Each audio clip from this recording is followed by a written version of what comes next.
Targeting journalists, ABC's Brian Ross says the Bush administration is tracking the phone calls made by top reporters. Does he have the proof? Welcome to Reliable Sources, where today we turn our critical lens on new reports that the government is tracking reporters' calls. I'm Howard Kurtz. Ahead, our wide-ranging interview with Mike Wallace about his long and controversial career at 60 Minutes, and he is as opinionated as ever. But first, the controversy over the Bush administration tracking millions of phone calls took an ominous turn this week when ABC's Brian Ross reported that authorities are specifically cataloging the calls made by correspondents for that network and other news organizations. We spoke earlier with ABC's chief investigative correspondent. Brian Ross, welcome. Thank you, Howard. How did you find out that the administration is tracking your phone calls and those of other journalists? Well, a confidential source and a leak, and a very good tip that was surprising to us. Someone told, a senior federal official told my colleague, Rich Esposito, that we know who you are calling. You should get some new cell phones, and quick.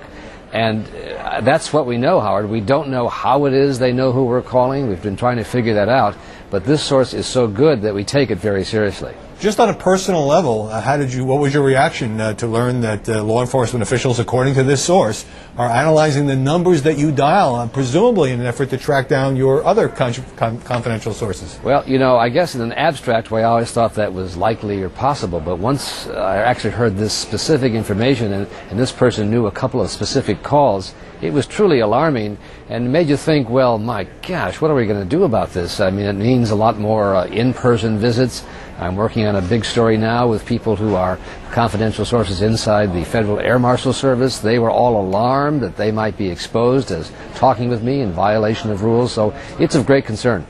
Well, what other news organizations are having their phone calls tracked according to your informant? We were told reporters at the New York Times and the Washington Post, and it seemed consistent with the information we know that the CIA has made several criminal referrals to the Department of Justice, the FBI, based on stories that the Post and the Times have run about CIA secret prisons, and a Jim Risen story at the New York Times about NSA wiretapping. In both cases, those agencies have confirmed that criminal investigations have begun, and when we checked with the FBI, they put out a statement that essentially said, we take logical investigative steps, starting with the phone records of the government agencies, and then you sort of read through and parse out what they say.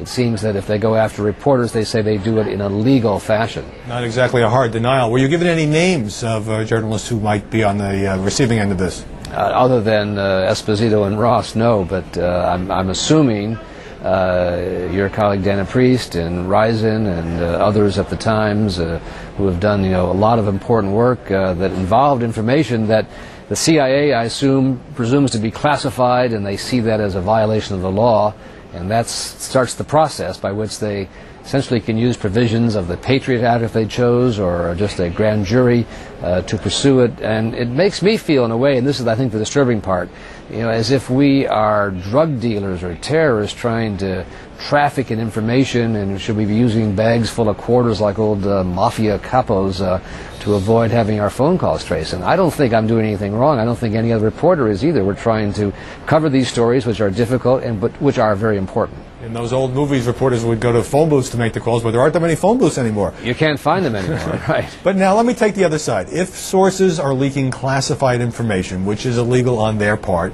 why shouldn't the government be able to investigate and track down which reporters they're talking to? Well, I think they should be able to investigate if they feel there's a crime, but I think going after reporters' phone calls and phone records is a way of chilling and preventing us from doing our job.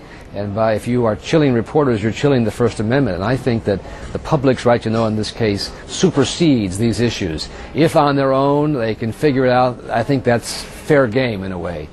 Going after our phone calls, tracking them, we've received no notification formally from the phone companies or from the government that our records have been pulled. If in fact they have done that and we don't know about it, that's very upsetting. And the federal government doesn't need a warrant in order to do this?